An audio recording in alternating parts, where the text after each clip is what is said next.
First তোমার viral হয়েছিল maybe সাদ্যবাড়ির ব্লগটা, মানে রোস্টিংটা খুব ভাইরাল হয়েছিল, প্লাস ইটসাইলের ওটা, ওই দুটো আমিও দেখেছিলাম ঋত্বিক অধিকারী চ্যানেলে। হ্যাঁ ওই দুটো, হ্যাঁ ওই হিসেবেই বলছি, ফার্স্ট ওই চ্যানেলটাই তোমার, মানে তার আগে যে চ্যানেলগুলো করেছো কেউ জানে না, যাদের জানে তারাই জানে যে কি কি করেছি তার আগে। বাট হ্যাঁ মানে ওটা মেন ভাইরাল আমি দেখেছি, সেই সময় থেকেই দেখি। তো ওই যখন প্রথম ভিডিওটা ফাটলো তখন এক্সপিরিয়েন্সটা কেমন ছিল? তো কোনটা আগে করেছিলাম আমি? শ্রাদ্ধবাড়িটা আগে করেছিলাম। হ্যাঁ ইসরাইলটা মনে হয় ওটা একটু পার্সোনাল হয়ে গেছিলো, বাট শ্রাদ্ধবাড়িটা তো মজাই ছিল। আমি নর্মাল জাস্ট ইউজুয়ালি কি স্ক্রিপ্ট করি না, জাস্ট র্যান্ডাম করি না। তো আমি যখন দেখছিলাম যে ফুড ইগ্রেটের কয়েকটা ভিডিও আমি যখন দেখছিলাম, আমার নিজে জেনুইনলি খুব ফানি লেগেছিলো আর ছেলেটাকে খুব ভালো লেগেছিলো। আর আমি ওকে মেসেজও করেছিলাম বানানোর আগে যে ভাই তোর একটা ভিডিও বানাচ্ছি। ও তো ওরে গুরু হ্যাঁ করো চাপ নেই। আমি তারপরে ওরকম বানালাম ভিডিওটা যে সাধ্যবাড়ি এই ওই ওই হলো ভিডিওটা। তারপরে ভিডিওটা জেনুইনলি একটু ফানি টাইপের ছিল, লোকজনদের খুব পছন্দ লেগেছিল, কিন্তু ওরকম ফাটিনি। মানে ইটসাইলটা বেশি ফেটেছিল কারণ ওটার তুমি একটা কি একটা ও তো ভাই আর একটা চ্যানেল করেছিলে, বলেছিল ওর থেকে বেশি সাবস্ক্রাইবার আনবে। হ্যাঁ ওটা আমার, আমি যখন ব্যাপারটা হয় ও একটু ভুলভাল বলেছিল আমার গার্লফ্রেন্ড বা আমার সেই টাইমের যে ছিল গার্লফ্রেন্ড, এখনও আছে, তো তাকে নিয়ে একটু ভুলভাল বলেছিল। তো ইনিশিয়ালি আমার রিয়াকশন ছিল যে ইগনোর কর, আমি জানি এইসব হয়, এইসব ইগনোর করলে ইয়ে হয়ে যায়। তো আমি ওকে ওরকম বুঝিয়েছিলাম, বুঝিয়ে গিয়ে তারপরে বাড়িতে গেলাম। বাড়ি থেকে একটা গানটার একটুখানি দেবের গান শুনছিলাম, কি মাথায় খেঁচ উঠলো, ওই বুদ্ধিটা আসলো। তারপরে বললাম যে না ভাই ওকে একটু জব্দ তো করতে হবে। তারপর জব্দ হয়েছিল? জব্দ মানে যতটা হওয়া যায়, মানে তারপর থেকেই আর লোকজন অতটা হয়তো, মানে আমি ওকে নিয়ে বলতে চাই না, ও এখন ওর লাইফ নিয়ে খুব খুশি আছে, আমিও ওর জন্য খুব খুশি আছি। আচ্ছা আচ্ছা, আমি আর ওকে ইয়ে করতে চাই না, বাট একটা হয়েছিল কিছু একটা যেটা হয়নি আগে অতটা। বুঝতে পেরেছি। এমনি ছোটবেলায় আমি যদি কথা বলি তোমার, হ্যাঁ মানে আমাদের ছোটবেলায় অনেক অনেক রকমের হিস্ট্রি থাকে, মানে হিস্ট্রি হয়ে গেছে যেহেতু পাস্ট। যখন আমি মানে এইচএস এর জন্য আমি যে স্কুলে ছিলাম, হ্যাঁ তো সেখানে হুপ বলে একটা স্যার ছিল, সে ইংলিশ টিচার ছিল। আচ্ছা হ্যাঁ, তো তার এরকম হয়েছে যে পাশের ক্লাসে, মানে ও আসলেই ঘরে আমরা দরজা জানলা সব, ও আমাদের ক্লাসে একই ক্লাসে পড়তাম, দরজা জানলা বন্ধ করে দিতাম, দিয়ে হুপ হুপ হুপ করে চিল্লাতাম, হ্যাঁ যে কে চিল্লাচ্ছে খোঁজে। হ্যাঁ, আর পাশের দরজায়, হ্যাঁ একদিন মানে পাশের ক্লাসে একদিন ক্লাস নিচ্ছিল, স্যারের দরজায় আমরা এরকম জল টল ঢেলে দিয়েছি। এবার স্যার যে কোথা দিয়ে জল আসছে, হ্যাঁ মানে প্লিজ কেউ এটা মাইন্ড করবেন না, মানে এইগুলো ছোটবেলায় মাইন্ড কর ভাই, অত কি আছে, কর মাইন্ড ভাই, হয়ে তো গেছে ভাই, হয়ে গেছে। তোমার কি এরকম কোনো ব্যাপার আছে মানে ছোটবেলায় স্কুলে কিছু করেছো স্ক্যাম ফ্যাম টাইপের? হ্যাঁ ভাই স্কুলে তো মানে স্ক্যামই লোকে বলে ডাকতো আমাকে। স্কুলে আমি মস্তি করেছিলাম, মানে এইসব ছোটখাটো এরকম তো লেগে। কি হয়েছিল? কি একটা স্যারের মধ্যে পাউরুটি ছুঁড়ে মেরেছিলাম, মানে র্যান্ডম জিনিসপত্র, কোনো মাথা মুন্ডু নেই। আর তারপরে বাজি টাজি ফাটানো ওগুলো তো আছে। তো এরকম স্কুলে মানে আমার যে ক্যারেক্টারটা ওটা স্কুলেই বলতে পারো গঠন হয়েছে, যে আমি এরকম, সেটা স্কুলই আমাকে এরকম বানিয়েছে। স্কুলের ওই সব করে টোরে ওরকম করে স্কুলে আমি র্যাপ সংস বানাতাম বন্ধুদের নাম নিয়ে, জাস্ট নিজের ফ্রেন্ড সার্কেলকে শোনাবো বলে একটা পুরো রাত্রিবেলা ভেবে বানিয়ে তারপরে স্কুলে গিয়ে সবাইকে শোনাতাম। তো তারপরে হ্যাঁ মানে ইউটিউব জিনিসটা যেটা আমি ইউটিউবে করছি সেটা আমি অ্যাকচুয়ালি স্কুলে করতাম, ওটাই আমার ইউটিউব চ্যানেল টাইপের ছিল, আমার ক্লাসরুমটা। তারপর তুমি ইউটিউবে আসবে ভাবলে এটা কবে হলো? এটা হলো ক্লাস 11-এ, তখন 2018, ঠিক আছে 2018। তো একটা মেয়েকে খুব ভালো লাগতো, ছোট করে বলছি, সেই মেয়েটা আমাকে ব্লক করে দিয়েছিল। আমি ভাবলাম যে ভাই তুই আমাকে ফেসবুক থেকে ব্লক করেছিস, কিন্তু ইউটিউব থেকে তো ব্লক করার কোনো অপশান নেই, আমি ইউটিউবে পপুলার হয়ে তোর ফিরে আসবো, আর তারপরে হয়তো তুই ফিরে আসবি, এরকম কিছু একটা আমি হয়তো মাথায় ছিল, জানি না কি ছিল, বাট ওই থ্রুতেই আমি ভিডিও বানানো স্টার্ট করি ওরকম একটা ব্যাপার নিয়ে। হ্যাঁ মানে আমি রিভেঞ্জ নেবো এইভাবে ভাই। হ্যাঁ ওই টিকটকের ওই রিলগুলো অ্যাকচুয়ালি আমি ওরকমই করেছিলাম বলতে পারবো। তারপর এসেছিল ওর ফিডে, সেটা কি জানতে পেরেছো তারপর কিছু হয়েছে কিনা? তো তারপরে সে মানে এরকম হয় সিনেমা, সে একদিন হঠাৎ অ্যাকচুয়ালি হয়েছিল, হ্যাঁ অ্যাকচুয়ালি আমাকে মানে ফেসবুক বা হোয়াটসঅ্যাপে জানি না, বাট মেসেজ করেছিল যে তোমার ভিডিও দেখলাম, বেশ খুব ফানি ইয়ে করছো। তুমি কি বললে সেই সময়? তুমিও ব্লক করে দিলে নাকি? আমি বললাম যে না, আমাকে বললো যে তোমার ভিডিও আমার বান্ধবীর মানে আমার ফ্রেন্ড সার্কেল সবাই দেখে, তুমি দেখো? আমি বললাম হ্যাঁ দেখি। তখন দেখতে, এখন আর দেখলে কি হবে, অনেক পরে, মানে কলেজ লাইফ শুরু হওয়ার পরে। আমি ভেবেছিলাম যে তখন মানে জাস্ট 1-2 মাসের মধ্যে হেভি ফেমাস হয়ে যাবো, তারপরে ও আবার ফিরে আসবে, এরকম একটা বোকা ভাবনা চিন্তা। আর কলেজে যখন, তখন কি গার্লফ্রেন্ড ছিল? কোনো সময় গার্লফ্রেন্ড ছিল না ভাই, রিসেন্টলি গার্লফ্রেন্ড হলো। তো কলেজে যখন তখন মতিগতি হয়নি যে তাহলে এবার বলে দেখি যখন ফিরেই আসছে? কলেজ তো সে ভেলোরে চলে গেছি, ভেলোরে বসে আর কি করবো তখন। তখন আবার লং ডিস্টেন্স, ওটা আবার জিরো ডিস্টেন্সে কোনোদিন রিলেশনশিপে আসলাম না, প্রথম রিলেশনশিপে লং ডিস্টেন্স দরকার নেই, ওটাই বেটার। ফিউচারে প্ল্যান কি ভাবছো, মানে ইউটিউবটাকে নিয়ে? ইনস্টাগ্রাম আমি বাদ দিচ্ছি, ইউটিউবটাকে নিয়ে কি ভাবছো? ও ইউটিউব নিয়ে আমি পার্সোনালি কি প্ল্যান ভাবছি, আমি আপাতত ট্যালেন্টটাকেই ভাবছো? না ট্যালেন্টটা কাইন্ড অফ আমার ভালো লেগেছে তাই বানাচ্ছি, ওটা অত কিছু ভাবছি না। আর ওটা অত প্রফিটেবলও না, মানে অতটা প্রফিটেবল না। হালকা টেক, হ্যাঁ আমি এখন কাইন্ড অফ, দেখো আমি একটা জিনিস বলছি, লোকজন ভুল বুঝবে এটা না বললে, যে আমি মানে ছোটোবেলা থেকে মানে যখন ইউটিউবটা স্টার্ট করেছিলাম তখনই ইচ্ছে ছিল যে ভাই নাম্বার 1, মানে এরকম কাইন্ড অফ একটা থাকে। কিরণদাকে খুব দেখতাম তখন, কিরণদার মতন একটুখানি চেষ্টা করেছিলাম যে ওরকম যদি কিছু একটা ভালো কাজ করে ওরকম জায়গায় যাওয়া যায়, তো এরকম খুব ভাবতাম। তো ওটাই আমার গোল ছিল, ওয়ান অ্যান্ড অনলি গোল, যে বাংলায় ভাই একটু সেরা কিছু ভালো কন্টেন্ট বানিয়ে ভালো রেপুটেবল একটা জায়গায়, মোটামুটি একটা রেসপেক্টেবল জায়গায় যেতে চাই, এরকম আমার এম ছিল।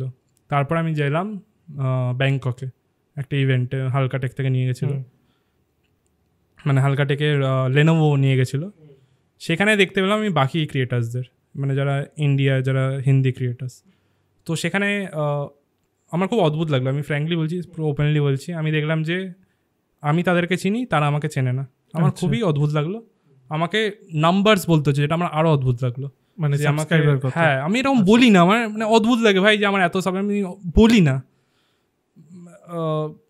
জিজ্ঞেস করছে যে তুমি কে, মানে আমি বললাম যে আমি এরকম হালকা মানে বাংলায় কন্টেন্ট ক্রিয়েটার এরকম আছে, তো জিজ্ঞেস করলো কত সাবস্ক্রাইবার্স, সেটাও ঠিক আছে বললাম। আমি বললাম যে তোমার 900K সাবস্ক্রাইবার্স তখন হয়তো ছিল। তো বললো ও বাহ 900K ভিউজ কেমন আসে, আমাকে সব বলতে হচ্ছে। তো আমার ওটা খুবই অদ্ভুত লেগেছিলো, আর বলতে হচ্ছে যে হ্যাঁ ভাই এরকম 3-4 লাখ আসে। তারপর চ্যানেল দেখালাম, তারপরে গিয়ে ওরা বললো বাবা, তাও অতটাও ওরকম হয়নি। কাইন্ড অফ দেখে মনে হচ্ছিল যে ওরা নিজেদেরকে একটু সুপিরিয়র মনে করছিল, আর হয়তো সেটাই।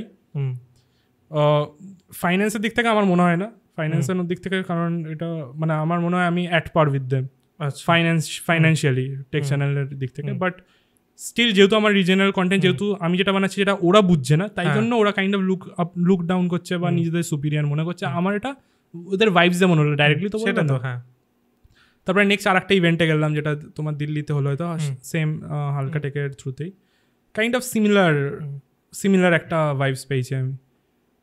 এখন যদি তুমি টেকনিক্যাল গুরুজি সামনে থাকে, ও তো সবাই যাই হোক, হ্যাঁ মানে দেখো টেকনিক্যাল গুরুজি কিন্তু চেনে, মানে যদি হিন্দি ইউটিউবার্স খোঁজ রাখে যে জানে, তার থেকে বড় কথা বেন্ট হলো আমার মনে হয় যে আমি ভাই আমার প্রাণ লাগিয়ে দিই ইউটিউবের মানে কন্টেন্ট বানাতে, কয়েকটা যেগুলো স্পন্সার হয় না সেগুলোতে আমি পুরো জান লাগিয়ে দিই। তো আমার মনে হয় আমার ভিডিও ওদের থেকে বেটার, এটা আমি বলে দিচ্ছি। জাস্ট ল্যাঙ্গুয়েজটা বাংলা, বাট আমার যে ভিডিওগুলো আমি যতটা টাইম দিই, যতটা প্ল্যানিং, যতটা এডিট আমরা সবাই করি, আমার ভিডিওস বেটার, আমি ওটা মনে হয় ওদের থেকে। বাট স্টিল মানে যারা আমার থেকে কম সাবস্ক্রাইবারও আছে, তাদেরও ভাই দেখছি রুয়াব বেশি, মানে কাইন্ড অফ ভাইবস বুঝতে পারছি।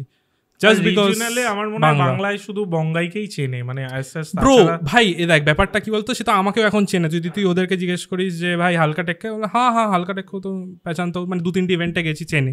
বাট ওরা কি আমার কন্টেন্ট দেখে ভাই, ফ্র্যাঙ্কলি বল, সেটা তো সেই চেনা তো ভাই 2-3টি ইভেন্টে গেলে সবাই চিনবে, বাট আমার কি কন্টেন্ট দেখে তারা?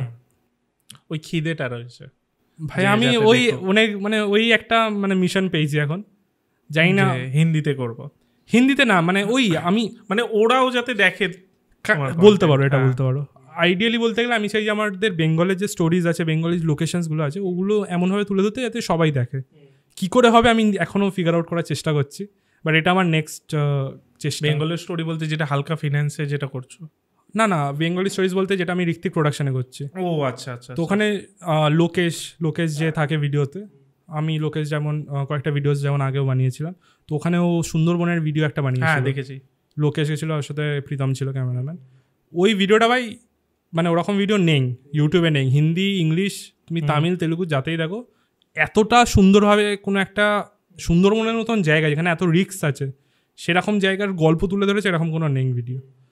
আর ওটা প্রচণ্ডই রিস্কি, মানে আমি যখন দেখছিলাম ছেলেটার সাহস আছে গেছে। রিস্কি আছে, কিন্তু ওর লাইফে কোনো রিস্ক ছিল না, কারণ সবটাই আমরা আগে থেকে প্রি প্ল্যান করে নিয়েছিলাম যে ওখানে যারা এক্সপার্ট আছে তাদের সাথে আমরা ঘুরবো, এই এরিয়াগুলোতে যাব, যাতে কোনো একটা তো সময় কিছু risk না তো আসে। থাকেই, হ্যাঁ, হ্যাঁ। বাট তাও আচমকা চলে আসলে তো এবার একটা যদি ব্যাপার। নৌকোয় যদি ফুটো হয়ে যায় তো হ্যাঁ। নৌকো ডুবে গেলে আর কি রিসার্চ হ্যাঁ। কি, তখন তো রিস্ক আছেই। তখন তো risk। বাট আমরা তাও অনেক রিসার্চ করে অনেক প্রি প্রোডাকশন অনেক কিছু লেগেছিল, অনেক কিছু করে ভিডিওটা বানিয়েছিলাম। ওটা কিন্তু ওরম ভিডিও নেই আর, ইংলিশ তো ছেড়েই দাও।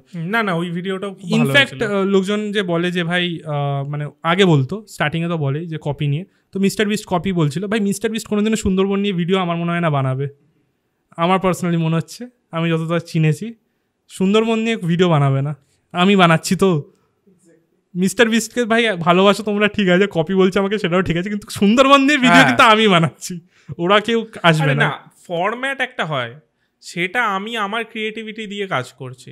হ্যাঁ এবার লোকে একটা ফরম্যাট অ্যাডপ্ট করলেই লোকে এর কপি, এটাই সমস্যা। ওটাই তো। এবার একটা ইন্টারেস্টিং জিনিস বলছি, একজন হিন্দি ইউটিউবার, যেহেতু যখন সুন্দরবন নিয়ে ভিডিও বানাচ্ছিলাম তখন আমি একটু রিসার্চ করছিলাম, তো মিস্টার ইন্ডিয়ান হ্যাকার আছে, সে হ্যাঁ, একটা হ্যাঁ। ভিডিও বানিয়েছে সুন্দরবনে এসে, তার ভিডিও দেখবে আর আমার ভিডিও দেখবে, মানে স্টোরি টেলিং বা যে জিনিসটা মানে আকাশ পাতাল তফাৎ, প্লাস ভিউজের দিক থেকেও খুব শিগগিরই হয়তো মানে খুব একটা বেশি তফাৎ নেই বলতে চাই এইটুকুনি।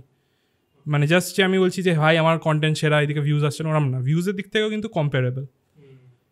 জাস্ট বিকজ বাংলা, তার জন্য হয়তো ওরা চেনে না বা ইয়ে হিন্দিতে করে। ডাব করে তুমি ছাড়তে পারো। ডিফারেন্ট জিনিস আমি চেষ্টা করছি, এটা কাইন্ড অফ আমার নেক্সট এম।